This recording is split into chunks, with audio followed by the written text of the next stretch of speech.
안녕하세요. 복음의 복된 소식을 전하는 캄보디아 선교사 김영찬 선교사입니다. 코로나로 인하여 어려운 시기이지만 영상을 통해 NLMA 교회와 교제하며 인사할 수 있는 시간을 주셔서 감사합니다. 지난번 가족들과 함께 기도의 제목과 간단한 소개 영상을 통해 인사드렸었는데요.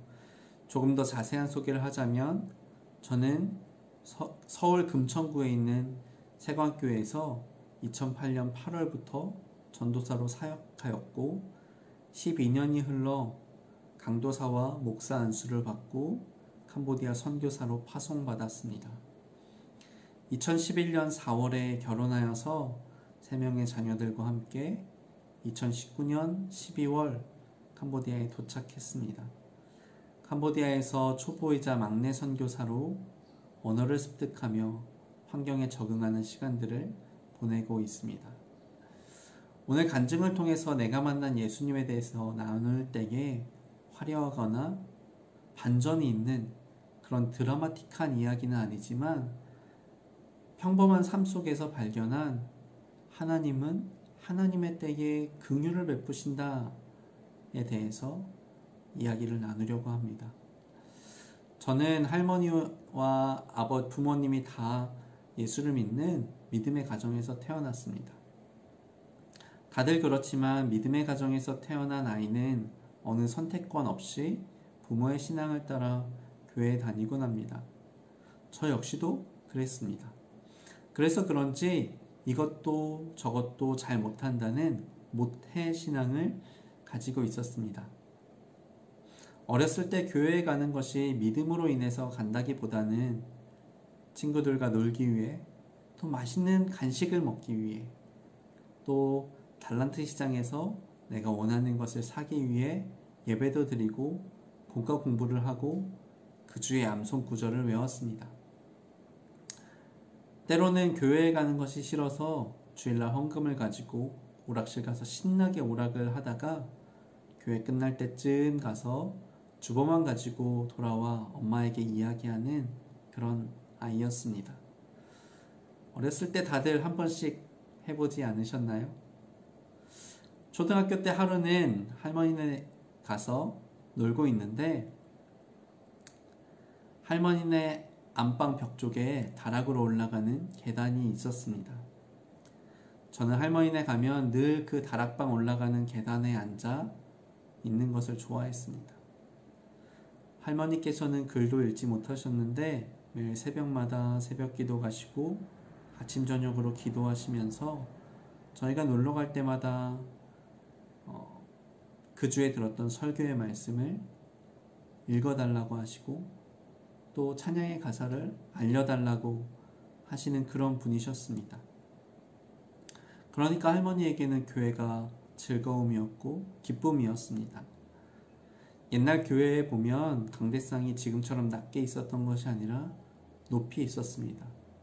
할머니께서 제가 다락방 올라가는 계단에 앉아서 주저리 떠드는 것이 목사님께서 말씀을 전하시는 것처럼 느끼셨는지 나중에 목사님이 되려고 하느냐 하는 지나가는 말로 말씀하셨습니다. 할머니는 매일 자녀들과 손주들의 이름을 부르시며 기도하실 때마다 가족 중에 목회자가 나왔으면 하시면서 기도하셨습니다. 그래서 그런지 저의 어릴 적 장래 희망은 목사님이었습니다. 중학교 때도 고등학교 때도 그랬습니다. 그러면 목회자가 되기 위해 열심히 준비를 하였느냐? 또 그렇지는 않았습니다.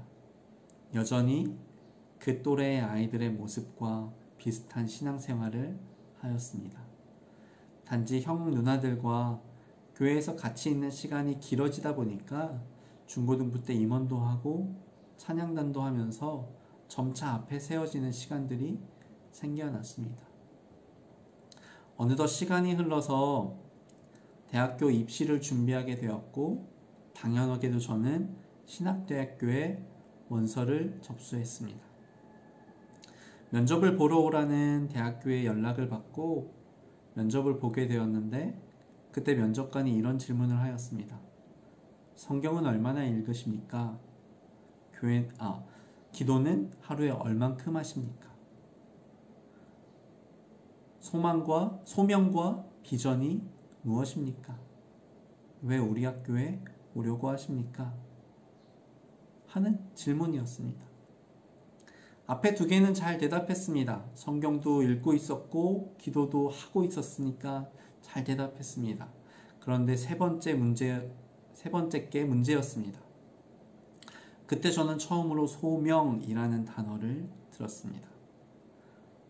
왜 목회자가 되기로 결심했느냐? 어떠한 계기로 그렇게 되었느냐? 라는 질문이었습니다. 그때 같이 들어갔던 옆에 있는 사람들은 너무나 잘 대답하였습니다. 고등학교 때 혹은 중학교 때 수련회에 가서 기도하는 가운데 하나님께서 나를 부르셨다. 세계적으로 복음을 전하는 선교사로 부르셨고 이 시대의 부흥을 다시금 일으키는 부흥사로 부르셨다. 라는 이러한 저러한 이야기들을 하였습니다. 그런데 저는 한 번도 그런 쪽으로 생각도 안 해봤고 경험도 없었다라는 거죠.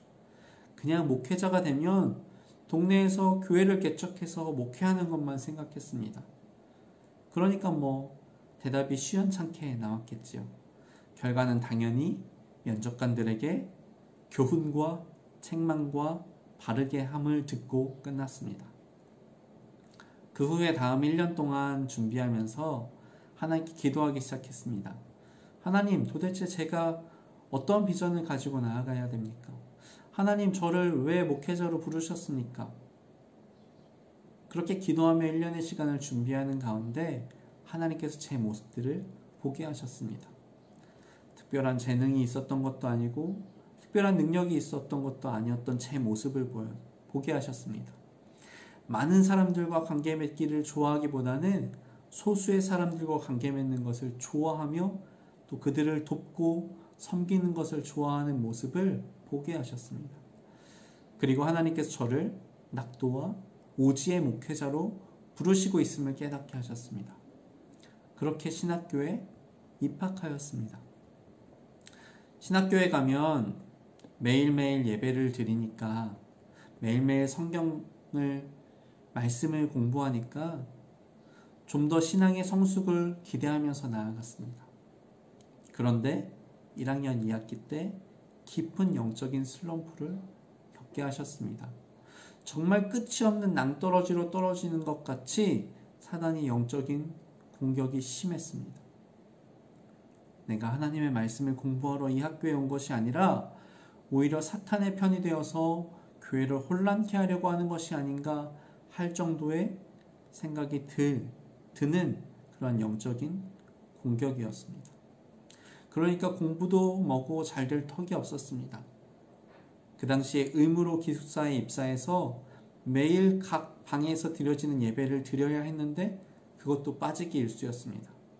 그랬더니 같은 방을 쓰는 4학년 선배가 가만두면 안 될 것 같았는지 하루는 불러서 이야기를 하자고 하였습니다.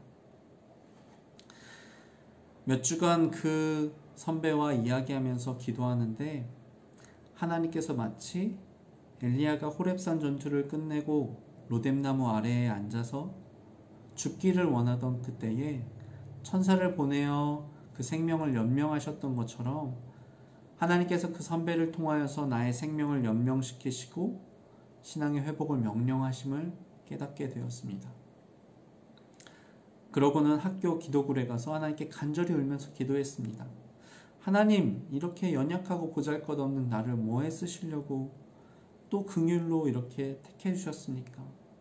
긍휼을 베풀어서 살게 하셨으니까 눈물로 기도하며 결국에 감사가 흘러나왔습니다. 하나님, 나를 사용해 주셔서 감사합니다.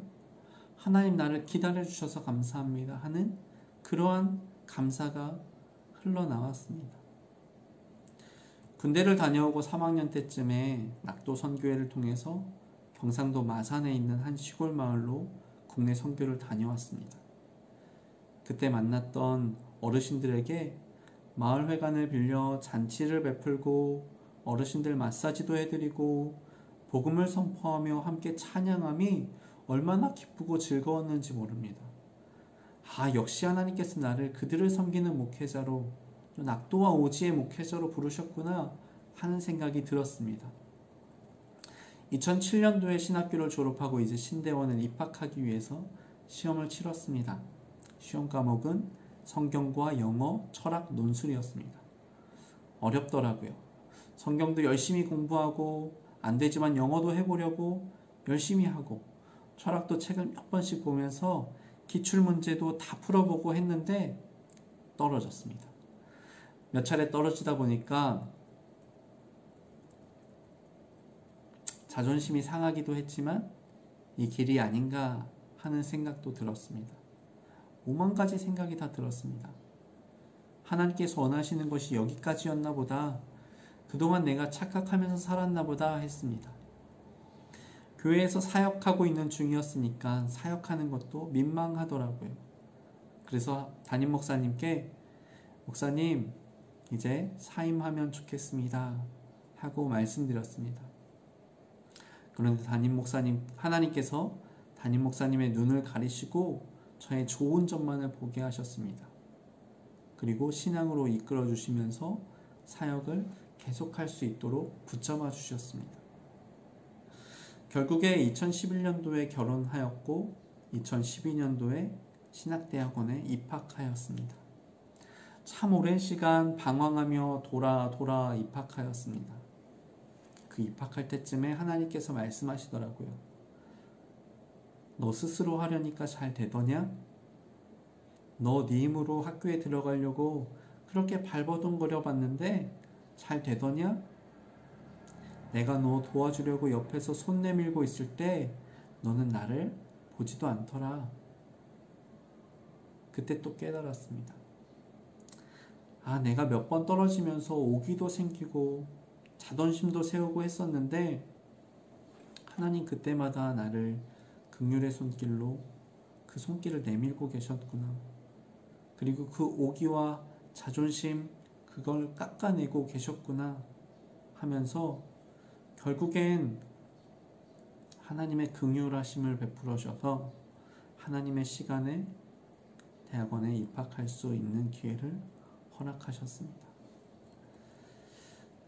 선교를 나올 때도 왜 이렇게 쉽지 않던지요. 아내와 결혼을 준비하는 과정 가운데 서로 선교의 비전이 있음을 알았습니다.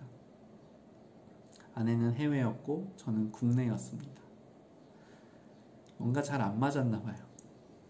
사실 전부터 해외 선교에 대해서 주변에서 이야기를 많이 들었습니다. 왜 꼭 국내에서 목회하려고 하느냐? 하나님께서 열방의 복음 전파자로 너를 부르셨다 라는 이야기를 하셨습니다.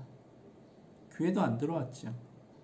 내가 이렇게 못난 사람이 난 딱 섬이나 산속 오지에서 몇 가정 안 되는 그 사람들과 함께 목회하며 성도들을 도우며 천국 공동체처럼 살면 참 좋겠다 하는 생각만 제 생각 가운데 있었습니다.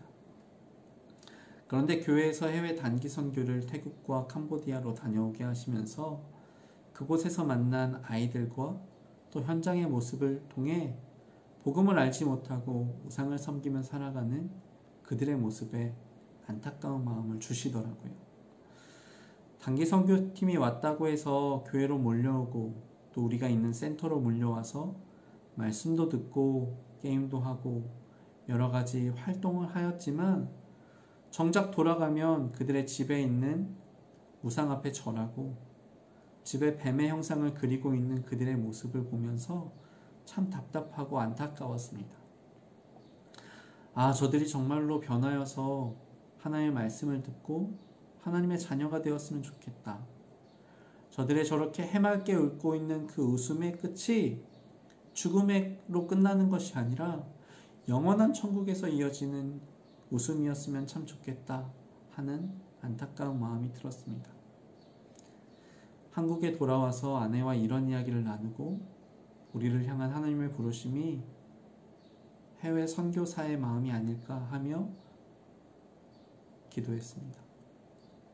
그 후에 선교사로 나가기로 결정하였고 빠른 시간에 선교훈련을 받으려고 서류를 제출하였습니다. 그런데 그때도 또 길을 막으시는 것이었습니다. 남들에게 듣기로는 원서 접수만 하면 특별한 사유 없이는 다 통과하여서 훈련을 받는다고 이야기를 들었는데 그 길이 막히니까 참 속상했습니다. 우리의 연약함을 통해 또 우리의 환경을 통해서 우리의 길을 막으셨는데 그 시간들을 통하여서 우리를 연단하시며 훈련시키신다는 것을 시간이 지나서야 깨달았습니다. 선교지에 나가면 더 영적인 공격이 강하니까 하나님 바라보지 않으면 할 수 있는 것이 없으니까 더욱더 기도하고 말씀을 묵상하라고 진짜 이 선교가 너의 선교가 아니라 나의 선교임을 다시 한번 말씀하시면서 그때를 기다리게 하셨습니다. 그래서 제가 지금 이 자리에 나오게 되었습니다. 하나님께서는 이렇게 저의 인생의 순간순간마다 계속해서 하나님의 때와 하나님의 일이다 라고 말씀하셨습니다. 어떻게 보면 절망의 순간들이었고 좌절의 때였지만 하나님은 그 시간들을 통해서 저를 다듬고 계시고 하나님의 일들을 만들어 가고 계셨습니다. 지금도 저는 캄보디아에서 역시 넘어지고 또 넘어지며 나아가지만 이제는 그 넘어짐의 순간들이 좌절과 절망의 시간이 아니라 하나님께서 또 긍휼을 베푸셔서 나를 통해 어떤 일들을 만들어가고 계시는구나 하는 기대감이 저희에게 있습니다.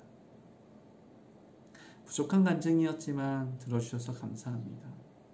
이 간증을 통해서 평범한 우리의 일상 가운데서 일하시며 긍휼을 베푸시는 하나님을 다시 한번 기억하며 감사하며 나아가는 우리 모두가 되었으면 좋겠습니다. 감사합니다.